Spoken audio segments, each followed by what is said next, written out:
Okay. Hello, everyone. This is a breakdown video, I guess, of what went on and our experience here at the Star Wars Unlimited Galactic Championships. I'm Dragon Rider, joined by Marcolapolis. How you doing? Good. How are you? Good. So, let's start by just talking about the event at all, I guess. This is the first World Championships, the first Galactic Championships, so it's a huge event. This year was open, so anybody could attend. The next season, for season 1, they will actually be attending like invite only based on points and scoring and how well you do in previous events. But this year was open, so anybody could attend. So it's definitely been, I think, pretty high attendance. There's a lot of people. A lot of people here. So I went in for day 1 in the Galactic main event. Didn't do as well as I wanted to. I was playing a very off-meta deck with a leader that most people kind of write off as saying not great. But I've been really loving the new Raid Nobody from this current set on a blue base. I was running that leading up to this event. I was doing pretty well against some of the decks, especially with how easy it is with a lot of the force events for debuffing, removal, follow-up ping with Ray to kind of clear out the board.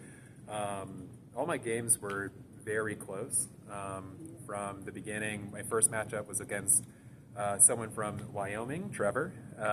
He was on Kylo ECL, and we went to game 3 overtime, and I think both of us were, like one turn away from lethal, and I was able to manage with his ECL Vader. I got that off the board quick. He dropped a Devastator. And I think I had Ray and maybe one other unit in at the very end in overtime. And he timelied in a second Vader to take out my Ray and take out another unit. And then it was GG's after that. My other games were still close. My second game was against Han 1 Datavault. That one also went to game 3, also to the very end. Just kind of ran out of gas, and Han 1 was just able to get ahead of me on the ramp. Game 3, I took it against a Leia Red, so very aggro, very fast. I was able to sideboard in some Sentinels, slow it down, and took it 2-1. And then the fourth game was the worst I've ever played with this deck. I had a mulligan my first hand because I had one turn 1 play and the rest of them were 4 costs or higher. I was thinking, okay, I can get a better curve on the mulligan. And then I had 2 force throws and everything else was 4 costs or higher. So it was an uphill battle. Still a close game though, which was surprising. And it was against another Han 1 green. Took the second game, and actually no, I don't think I took the second game. Second game was even worse. I sideboarded in some more Sentinels to stop them in space. Didn't draw any of my Concord Dons. I think I had 1 removal for a force throw, and so game 4 was awful. And then after that, I dropped and started doing side events. Yeah, I didn't play in the main event myself because I was here as one of the invited creators. I was doing panels on day 2. We set up this recording for day 3 and then just wanted to check out the event and find out, what was going on, kind of meet some people, do some other stuff around the event. So I didn't play in the main event, but I did do some side events on day 1. I played in the super sealed events, which were super, super fun. I love sealed.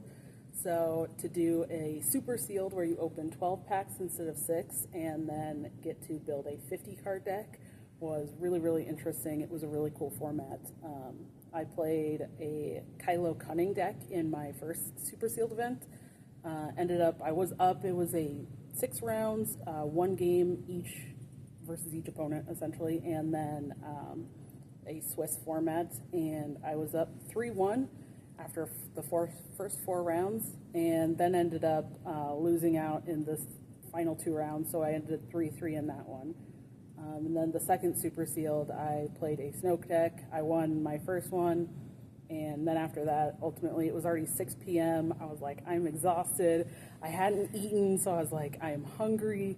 I was hurting from all the sitting and just the lots of standing we had to do in line to get to do the events and all that. So By that time, I was just exhausted, and I was like, you know what, I'm done. I'm going to go get some dinner and chill and kind of cool down for the day. So kind of dropped from that event, but it was super fun, and I want to try a super sealed format again in the future because it was really cool to do that.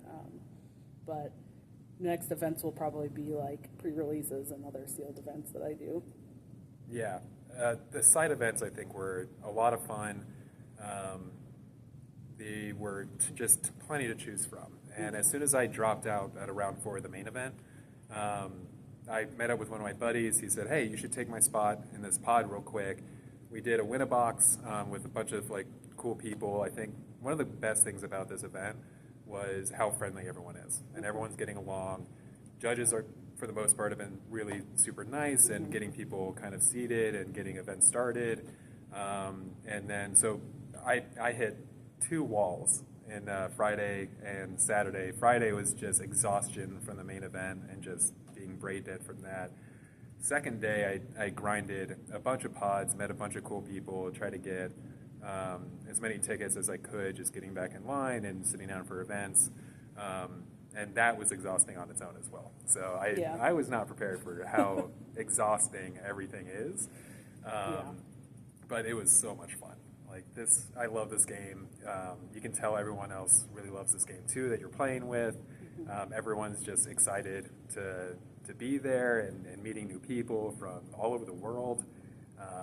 So yeah, it's exhausting, but man, this has been a fun weekend. Yeah, actually one thing that I really liked about doing the sealed event was we ended up, you play against your opponents at the beginning and then kind of throughout the event, because it's that multi-round thing, you kind of see those same people. It was capped at 64 players for the super sealed events. So you kind of see the same people kind of waiting for the next round to start. And you walk up to them, hey, Derek, how did you guys do? I'm up 3-2, or whatever it was. And it was really cool to kind of have that camaraderie and meet people and then like check in on them throughout the event and see how they're doing versus how you're doing. Absolutely. Like some of the people I met yesterday on Saturday, I ran into again today, and it's just passing each other. Be like, hey man, how you doing? Like, what are you working on today? Are you doing side events? Are you trying to go and shop on the side shops, or are you just sitting down having fun, just playing some constructive? Some people signed up for some of the other competitive tournaments. They had one that was yesterday, another one today, that are kind of side big tournaments that can help you get into future tournaments. So there's plenty to do, and every time I was running into someone, they were running off to go do their next event, which is really cool. Yeah. I do want to preface and say that not everything was perfect this weekend. There definitely were some hiccups and some flaws and some things that a lot of people were not happy with. But I do think that in that sense too, something that FFG did throughout the weekend was they would change and update and kind of fix things as they went throughout the weekend. So, I mean, the convention feels almost very different from day 1 to day 3 in terms of how lines are organized, how things are running, how smoothly lines are moving, things like that. So definitely, I want to give kudos there, but definitely, not say like, oh, it was all sunshines and rainbows, because there definitely was some things that felt like they went wrong. Yeah, for sure. With a first-time event like this for a new game, there's definitely going to be some road bumps they're running into. I was worried in the beginning. I signed up and got my pass and everything the day before. And they ran out of the event tickets for the premium. And then I waited in line the next morning, and then they ran it again. And I was worried. I was worried that, are the events going to fire if I get out of the main tournament early? What's going to happen? But the way that FFG was able to adjust, that you were able to just sign up for events without the event tickets, and then fixed it going forward, so then Saturday was smoother, where it seemed like, even though it seemed like it was going to be a huge inconvenience, the way that FFG adjusted made it a lot smoother, where there wasn't really this pause or being like, oh no, now I don't know what to do. They made it so everything was accessible to everyone, no matter what happened, which is really nice. Yeah, and in terms of standing in line for event tickets, prize wall, signing up for side events, anything like that, getting signatures from artists, basically any line that there was. They definitely had it much more organized today on day 3 than they did throughout the previous 2 days. They even had the staff, like they had signs with big poles, so you kind of knew like what line was what, because some of the lines got extremely long. Like the prize wall line was That's the like longest a line. mile long. I don't even think I'm exaggerating the length of that. I think it curved around and probably ended up being half a mile to a mile long. Yeah.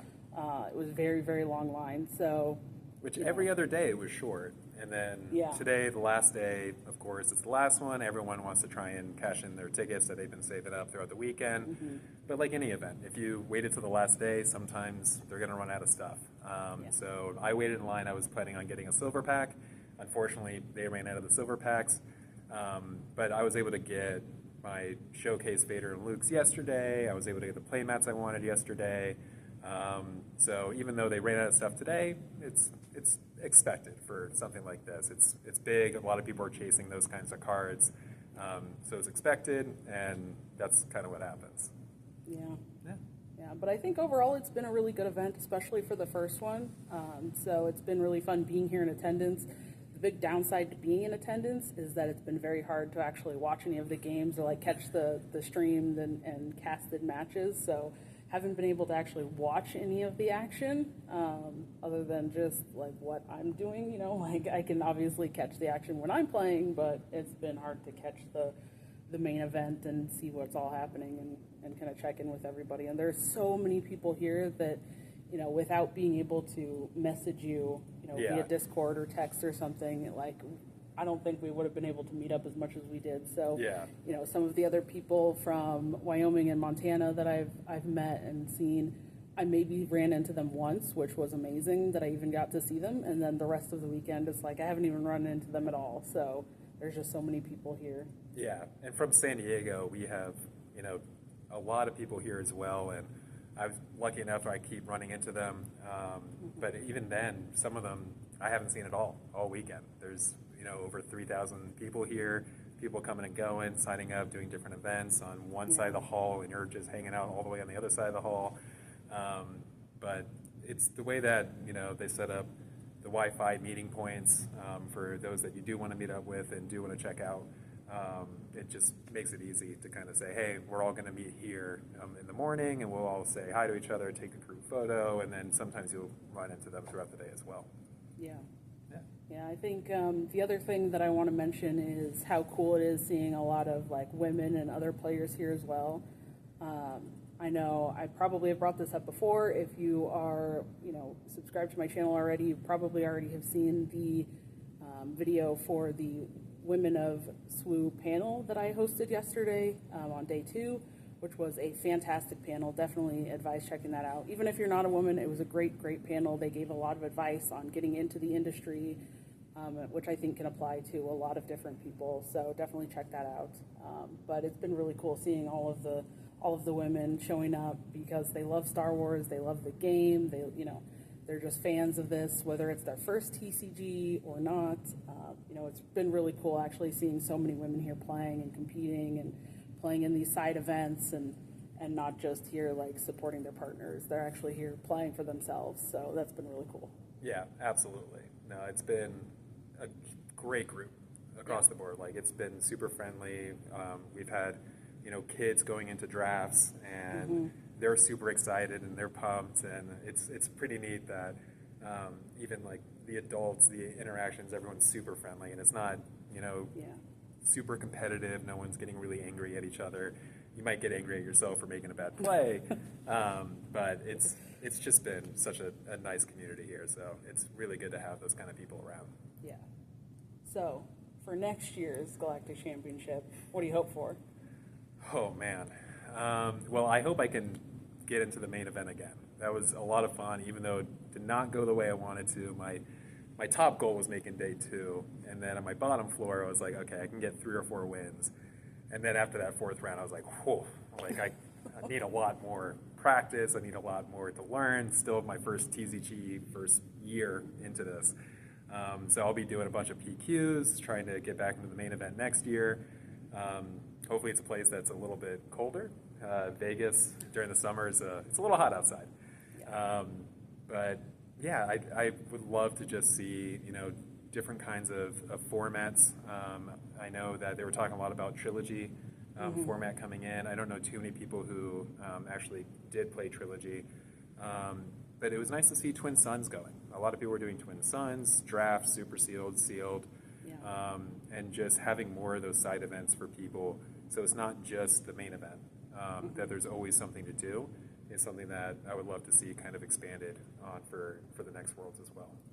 Yeah. Personally, something I would like to see is the main event be invite only, but I would like the event itself to still be open to people so that people can still come and play inside events or, spectate or just have this environment, because if it is, just invites, I feel like it's going to be a lot smaller. People are going to be focused on that main event, so you won't have as much of the, artist interaction or checking out the stores and the other things that are here. So I do hope that they still keep it open. And plus, a lot of people will want to come spectate, and put together a group and be here and then watch the, even just the like finals or something together. So I hope that they do that in the future, even though it's going to be invite only for the main event. Right. Yeah. Completely agree. I think that would be a great thing to kind of work on, is having that community show up again in the future, where everyone's getting along, wanting to play games, wanting to do events, and try and get their eyes set on some prizes. And no, it's definitely, I think that was like the highlight of the weekend, was everything happening around the main event.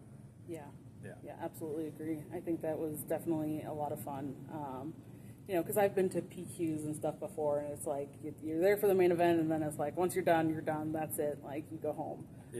But to have all this other stuff and to be able to say, okay, well today, like for me, it was day one, I'm playing side events and super sealed. Day two, I'm doing panels and checking out, trying to check out other panels. And day three, it's like, now I'm going to go around and try to collect some pins and try to get like artist signatures and check out, the other stuff that's at the event. And that's not even including getting to watch any of the stream for the main event. So I'm definitely going to have to go back and watch that afterwards.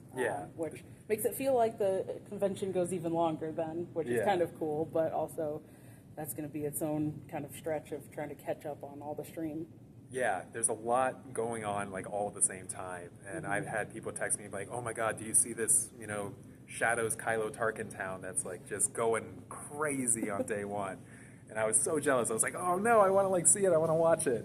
And same thing even today. Like I have a buddy who just texted me saying Kylo Legend of the Force Tarkin town has been crushing it on stream. And I was like, wow, like that's such a cool deck idea. And I want to go back and I want to watch those videos. And I've been running around doing all these other side events and signing up for different, or checking out other panels, that you kind of forget that the main event is going on, and then you hear an update and you're like, oh man, I gotta go back and I gotta watch it, I gotta go catch up. And so for sure, there's definitely a lot of homework to do and go back and watch. I also secretly, which now it's on camera, so maybe not so secretly, want to go back and watch, because I could see them bringing the cameras around while we were doing side events. So maybe I ended up in some of like the B-roll footage or something on stream, that they showed like in between the games or something. Oh, I definitely spiked the camera a couple times and broke the fourth wall. You'll see me waving at the camera sometimes off in the distance. I'll be like, where's Waldo? Like I'll be like in the background. You'll see me like waving over at you guys. And But I think overall it's been a really good event. It's been really fun. And, I'm just insanely blessed, I feel like, to be here and be a part of this. And I've gotten to be invited and do that panel for the, kind of promoting women in the game and women that work behind the scenes. That was an absolute pleasure. So thank you to FFG for inviting me and having me on to do that as well, because that was a really cool experience. I don't think it's fully sunk in yet, like that I've done that, or that we're here like doing this for the first year. Like it's so cool. I know. I'm gonna go back to my weeklies back in San Diego and then talk about Worlds and be like, oh yeah, and then this happened, and then we did this, and we saw this, and we saw these people, and it's gonna seem so surreal that everything within the last couple of days has just been so much fun. It's been a great time. Thank you, FFG, for putting this together, Yeah. making things run as smooth as you guys can. Of course, there's always bumps in the road, but I think it was a great event, and I really enjoyed it. And I can't wait to see what the sectors, regionals are going to look like over the coming years, because I really think that they have a good system going. Yeah, definitely agree. Yeah. Well, thank you for joining me for this video and talking about your experience. Of course. You know, I'm bummed for you that you didn't do as well as you wanted to in it's day all right. one in the main event, but, you know, glad that you got to do a lot of side events and Yeah. get stuff you wanted from the prize wall. And I mean, and it's hang still so much fun. Even the losses, because it's such a competitive level, it just Yeah. feels fun. Where I wasn't that upset. These are the best players that you're playing up against, and if I can put up a bit of a fight, then I feel like I'm right in there with them. And it's Star Wars. It's one of my favorite mediums. So I just loved it. I was smiling with Trevor, and he was like, "Oh, you got a good hand?" And I'm like, "No, I'm just excited to be here. Like, my hand is okay, but I'm just excited to be in the main event and be playing this game and playing with all these other people who love the game." So yeah, that's my big takeaway, is that it's just been good people, a lot of fun, and I've been smiling all weekend. So yeah, me too. It's been an absolute blast. So thank all of you for checking this video out, and if you have attended, let us know in the comments below what your experience was like, and if you're going to be trying in season 1 you know, for competing or not, or if you're new to the game and you want to join in, you know, definitely check some other content out. There's a ton of different creators that do content across the board, whether it's more casual, you know, teaching how to play, whether it's more like competitive and focused on decks and showcasing, you know, deck matchups, Twin Suns, the different formats. There's pre-release events that you can check out for each set that happened the weekend before the set comes out. The next set they just talked about, actually, which is the Secrets of Power, coming November 7th. They announced the date. So November 7th, right before my birthday. Right after my birthday. Yeah, our birthdays are very close. So it falls like right in between our birthdays. So that's going to be exciting. And they talked about that and kind of the new mechanisms that are going to be for the game. So pretty excited for that too. Yeah, definitely check out your local Discords, your local communities, see what your local game stores are organizing, and yeah, go have fun. Yeah. Thank you so much for watching, and we'll see you in the next one. Bye, guys.